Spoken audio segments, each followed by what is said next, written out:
Imagine being surrounded by a crowd, ready to stone you. And just when all seemed lost, hearing the words, "I don't condemn you." This is the true story of a woman who, from the depths of shame and fear, found redemption, hope, and a new life. If this story touched your heart, subscribe to the channel to follow more transformative accounts like this, which show that no one is beyond the reach of grace. The morning had begun like any other, but she didn't know that this would be the day everything would change forever. The sky, still covered by a soft mist, seemed indifferent to the weight pressing on her chest. She walked through the narrow alleys, her heart pounding, trying not to think about what she had just done. The scarf on her head barely hid her pale face, and her hands trembled uncontrollably. She knew that if she were discovered, there would be no mercy. In her mind, she repeated a single phrase, "I am not that person." However, she didn't have time to flee. Before she could realize it, men brutally grabbed her, pulling at her clothes, exposing her shame to the light of day. She screamed, but their voices drowned out her cries. "Sinner! Adulteress!" Her body was dragged through the dusty streets, stumbling on stones, scraping her knees. People came out of their homes, curious, some laughing, others shaking their heads in contempt. Their gazes hurt more than the pulling and pushing. She felt the heat of shame burn her skin when they threw her into the middle of the square. The screams multiplied, forming an insurmountable wall of condemnation. She looked up for an instant and saw the circle closing around her, men with stones in their hands, women holding their children and pulling them away from her, as if she were impure, a danger. Fear paralyzed her, but the worst pain came from within, the certainty that she was alone, defenseless, with no one who believed in her humanity. "She was caught in adultery!" shouted one of the religious leaders, his voice full of hatred and authority. They displayed her like a trophy, like a living lesson about what happened to those who broke the law. She lowered her head, her disheveled hair covering part of her face, and felt tears well up. She wanted to scream, to defend herself, to say that it wasn't just sin, that there was pain, abandonment, that she had been deceived, that she didn't want this. But she knew that, in that world, her words had no value. Lying on the ground, she heard a different murmur, as if the crowd was receding. She opened her eyes and saw that men were pushing another person to the center of the scene, a simple-looking man, but one they treated with a mixture of defiance and fear. "Rabbi," they called, "this woman was caught in the act of adultery. The law commands us to stone her. And you, what do you say?" She didn't know who he was. She couldn't think of anything beyond the terror of what was about to happen. She expected him to condemn her, as everyone did, to point at her and say, "Enforce the law." But instead, he knelt down, without saying a word, and began to write in the sand with his finger. That gesture, so simple, so unexpected, confused her. For a moment, the noise around seemed to cease, as if the whole world held its breath. She stared at the man, not understanding. Why wasn't he answering? Why wasn't he shouting like the others? The silence lasted only a moment. They insisted, pressing him. "Well, what do you say?" The tension was unbearable, and she was already preparing for the first blow. She could almost feel the weight of the stones hitting her body, her bones breaking, blood gushing. She squeezed her eyes shut, wishing it would all end quickly. But then she heard his voice, serene and firm. "Let anyone among you who is without sin be the first to throw a stone at her." The words cut into her like a blade, deeper than any stone could. For a moment, no one moved. The wind blew softly, stirring the dust around. She couldn't believe what she had just heard. She opened her eyes, slowly, awaiting the impact. But what she saw was something she would never forget. One by one, the men began to drop their stones and walk away. Some looked at the ground, others turned away quickly, ashamed. The oldest was the first to leave, followed by the others, until all that remained was the sound of footsteps fading and the wind rustling the tree branches. She remained motionless, not knowing what to do. Her body still trembled, as if on the edge of a precipice. Then she realized he was still there, beside her. The man straightened up and looked at her with an expression she didn't know. It wasn't contempt, nor pity, nor hatred. It was something deeper. It was compassion. He approached and asked, with a voice so tranquil that it brought tears to her eyes, "Woman, where are your accusers? Has no one condemned you?" She looked around, with difficulty, like someone waking from a nightmare. There was no one left holding stones, no one shouting or scoffing. Only silence, him and her. She swallowed hard, and her voice, almost inaudible, replied, "No one, sir." The weight she had carried for so long seemed for an instant to lighten. She didn't know what to expect from him now. Perhaps he would say that, although no one condemned her, she deserved punishment. But instead, he smiled gently and said, "Neither do I condemn you. Go and sin no more." His words stuck with her more powerfully than any accusation could have. It wasn't an excuse, nor a denial of what she had done. He acknowledged her mistake, but didn't crush her because of it. For the first time in a long time, she felt that someone saw her as a human being, not just a walking mistake. She stood up slowly, her knees still aching, but with a new lightness in her chest. She took a deep breath, like someone coming back to life after years of suffocation. He walked away, disappearing into the narrow alleys, and she remained there, alone, staring at the empty space where, just minutes before, a crowd had wanted her dead. The sun began to break through the clouds, casting rays of light over the silent square. She clutched the scarf to her chest, feeling the warmth of the sun and the chill of memory mingled. Tears streamed down her face, but this time they weren't just tears of shame. They were tears of relief, of a freedom she never imagined she would feel again. She began to walk, still trembling, not knowing exactly where to go. Each step felt fragile, as if she were relearning how to walk. The people still on the streets looked at her, but she no longer looked away. There was no longer any hiding who she was, what she had done, or what she had lived through. But there was also no longer a need to run. She had survived. More than that, she had been forgiven, and that changed everything. She walked to the edge of a well and sat there, taking deep breaths, trying to understand what had just happened. The image of the man kneeling and writing in the sand wouldn't leave her mind. She didn't know exactly what he had written, but it had changed everything. She wondered who he was, where he came from, why he had saved her, when he could have joined the crowd and delivered the final verdict. But deep down, perhaps it didn't matter so much to know who he was, but rather what he had done. His words echoed in her mind, "Neither do I condemn you." For the first time, she realized how she had lived for years as if she were always condemned, even before she was caught. She carried guilt, wounds, marks that no one saw, but which guided her steps, always to places where she found only pain. Now, for the first time, there was a possibility to live differently. She didn't know how, she didn't know if it would be easy, but she knew she wanted to try. As she sat there, she felt the wind gently caress her face, as if the world itself was saying, "You are still alive." She watched people pass by, going about their routines as if nothing had happened. And indeed, for them, perhaps it hadn't. But for her, that day was the end of one life and the beginning of another. She stood up, slowly, her knees still scraped and her clothes dirty with dust, but with her heart a little cleaner, a little lighter. She continued walking through the city, avoiding the streets where she knew she might encounter familiar faces, those who had witnessed her shame. She no longer wanted to flee, but she needed time to understand who she was now. Each step echoed a silent decision.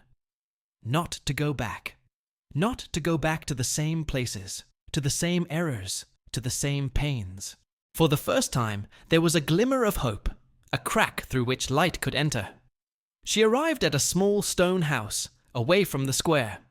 An elderly woman lived there, who, long ago, had offered her shelter on a cold night. She knocked softly on the door and waited, her heart pounding.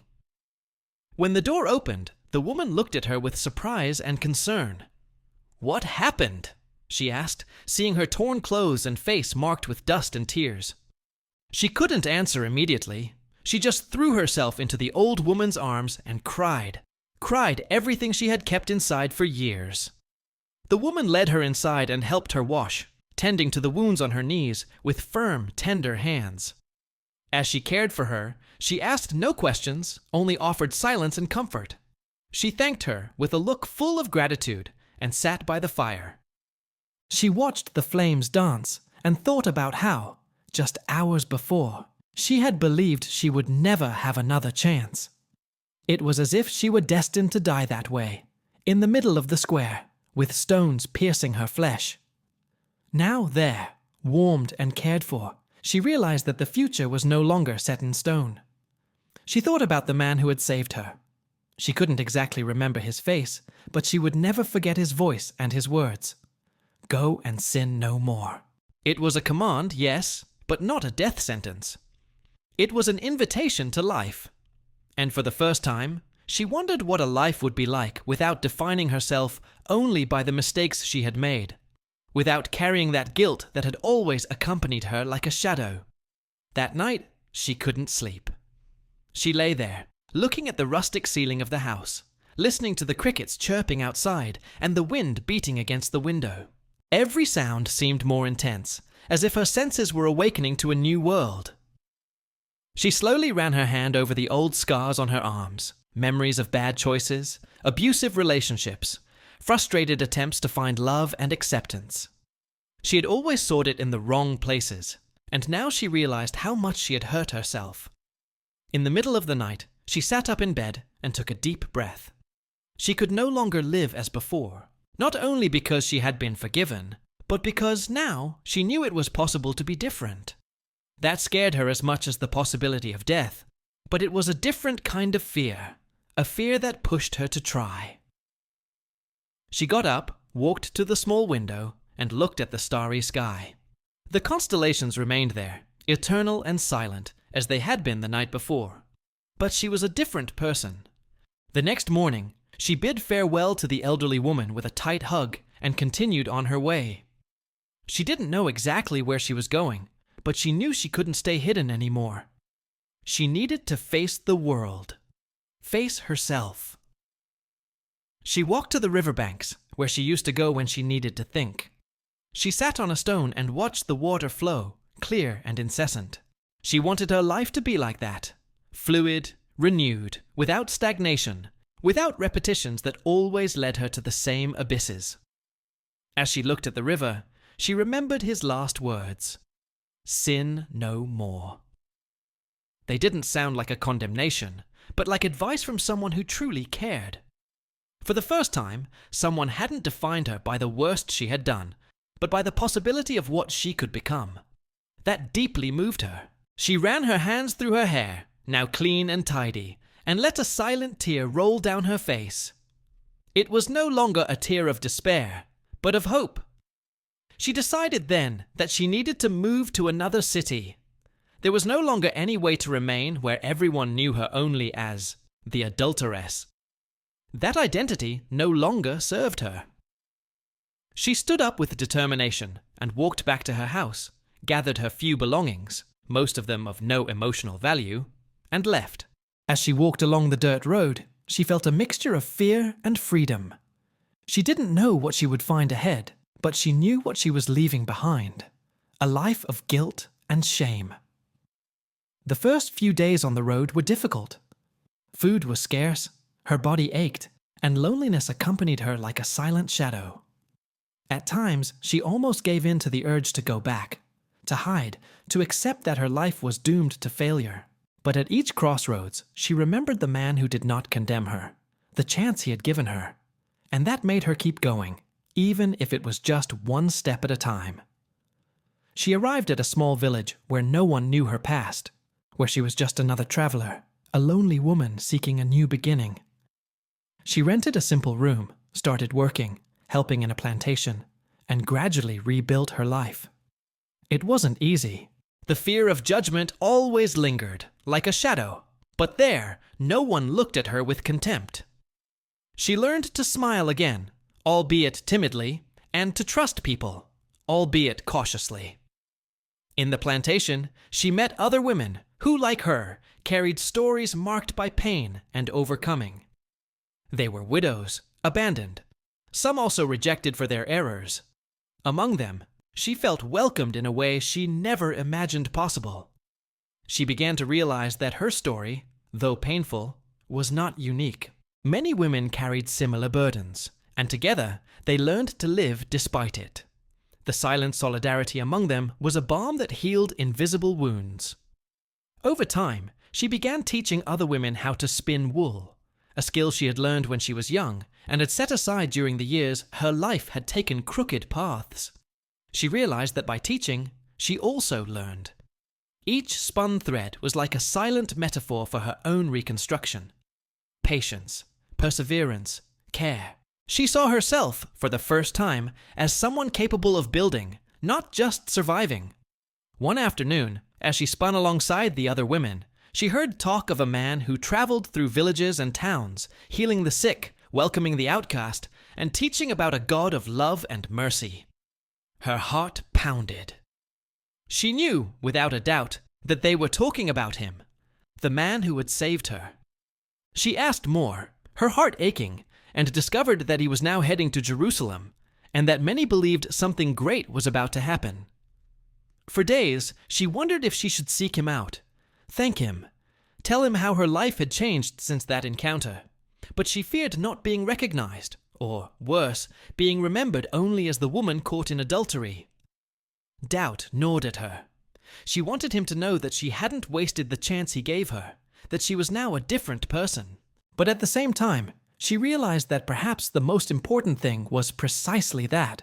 She didn't need to prove anything to anyone anymore, not even to him. Still, one silent morning, she decided she would make the journey to Jerusalem. She didn't know if she would find him, but she had to at least try. She packed her few belongings, said goodbye to her friends, and left. The road was long, full of dust and uncertainties, but each step was taken with the awareness that she now walked with dignity, no longer as someone fleeing, but as someone seeking. The scorching sun marked her skin, but her spirit remained firm. Upon arriving in the city, the confusion was immense. Crowds came and went, voices shouted, soldiers marched. She got lost in the narrow streets, asking, hearing rumors, trying to understand where he was. Until, at a corner, she heard a group talking about his arrest. Her heart froze. "He was arrested?" she asked, her voice trembling. The people confirmed. The man who preached love and mercy was now on trial, accused, betrayed, condemned. The news devastated her. How was it possible? That man who had saved so many, who had saved her, was now being condemned. She felt a dull anger grow in her chest, mixed with deep sadness. She walked, almost aimlessly, until she came across a crowd gathered on top of a hill. She pushed her way through the people until she saw, and her heart broke. There he was, hanging on a cross, bloody, his head bowed. Her legs gave out. She fell to her knees, too weak to cry, too breathless to scream. She stayed there, amidst the jeering and spitting crowd, looking at that man who, one day, had looked at her with compassion. She wanted to run to him, to shout, to beg them to release him, but she knew there was nothing she could do. She just remained there, in silence, her hands clasped to her chest, feeling that, somehow, he knew she was there, that she saw him, that she honored him with her silent presence.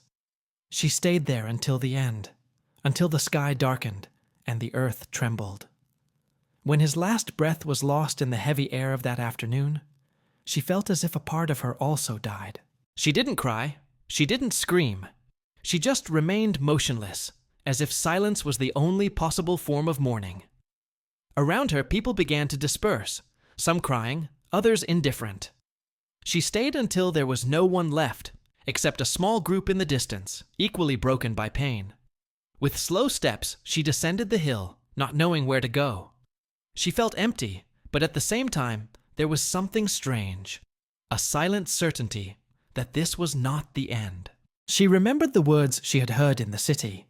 that he spoke of eternal life, of a kingdom that could not be destroyed. She didn't understand how that could be true now, before that lifeless body. But deep down, she wished it were. She clung to that hope, like someone clinging to the last plank in a shipwreck. In the following days, she remained in Jerusalem, not daring to return to the village. She wandered the streets, hearing rumors, talking to anyone willing to speak. Some said he had been buried in a borrowed tomb. Others said his followers were hiding, afraid. She wanted to find them, but she didn't know how. She feared being rejected, as she had been so many times before. But the desire to understand, to know what would happen, was stronger than the fear. In the early morning of the third day, she heard shouts in the street. She opened the window of the inn where she was staying and saw a group running, saying things that seemed too absurd to be true. She hurried down and approached a woman who was crying and smiling at the same time. "He's alive!" she said, her eyes shining and her hands trembling. She stood still, unable to process it. "What do you mean alive?" she asked, but the woman was already running, shouting for anyone who would listen. Her heart pounded. She couldn't believe it, but at the same time, something inside her told her it was true. She ran towards the tomb they spoke of, but when she arrived, there was no one there. Only the stone rolled away and emptiness. She touched the cold entrance of the cave and felt a shiver run down her spine. There, in that emptiness, there was more hope than she had ever felt in her life. She left there with trembling legs, but with her spirit ignited by a silent, deep conviction. That same day, as she wandered aimlessly through the city streets, she saw a group gathered in a house. She approached cautiously, and through the crack of the half-open door, heard familiar voices. They spoke of him, of the resurrection, of the fulfilled promise. She knocked on the door, not knowing if she would be received. A man opened it and looked her up and down, suspicious. I was also saved by him," she said, her voice choked. The man nodded and let her in, pointing to a place beside the others. She sat down, looking around. Men and women, with faces marked by pain and hope, all gathered there, sustained by the memory of a man who had taught them to love and forgive. For the first time, she didn't feel out of place. No one asked about her past. No one looked at her with judgment. There, she was just another one of the many lives transformed by encountering that man. She closed her eyes and silently thanked him. In the days that followed, she listened carefully to the stories of others, their experiences, their fears, their doubts. She also shared hers, without needing to hide or embellish anything. She spoke about the square, the stones, his gaze, and how all of it had pulled her from certain death and launched her into a new life. Some cried with her, others embraced her. And there she understood what community and belonging meant, something she had never had before. When she learned that some of his closest followers would depart for other cities, carrying his message, she immediately knew what she had to do. She could no longer live in hiding. She wanted and needed to tell her story, to show others that mercy was possible, that love didn't judge but transformed. She asked to go with a small group that would leave the next morning, and to her surprise, there was no resistance, just a smile and a welcome. Thus began her new mission. She traveled through cities and villages, telling her story, speaking of the man who had changed her life. She didn't use complicated words or long speeches. She simply told, with simplicity and truth, how she had been on the verge of death and had been saved, not just physically, but in her soul. Many were moved, others doubted, but she didn't care. She knew, with the certainty of one who had experienced it, that it was real. In one of those cities, she met a young woman who lived exactly as she had lived before, trapped in a cycle of mistakes, judged by all, condemned to isolation.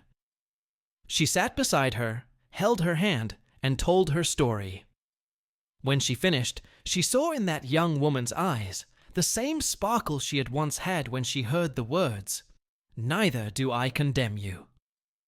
She knew at that moment that her mission was being fulfilled. She needed nothing more. The years passed, and she continued her journey, always going where there was need, where there was pain, where she could tell her story. She never sought recognition or glory, only the opportunity to be for others. What one day someone had been for her. The voice that doesn't condemn, but invites transformation. She carried with her only a simple tunic, some provisions, and a heart willing to love and serve. One afternoon, already aged, she sat by a river, the same one where, years before, she had dreamed of a renewed life. She looked at the incessantly flowing waters and smiled. She knew that, like that river, her life had also moved forward, overcoming stones, bends, and obstacles.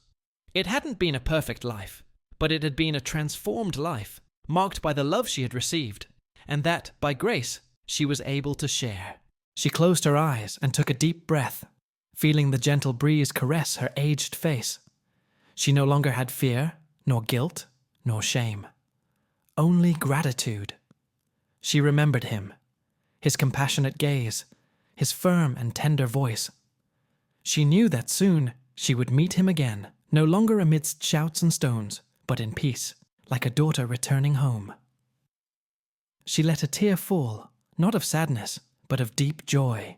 And so she departed, serenely, leaving behind a story that would continue to be told by those who heard it.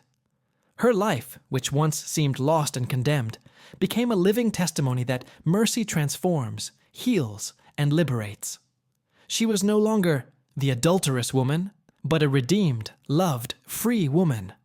Her story, etched in the hearts she touched, would transcend generations as a silent and powerful reminder. No one is beyond the reach of grace,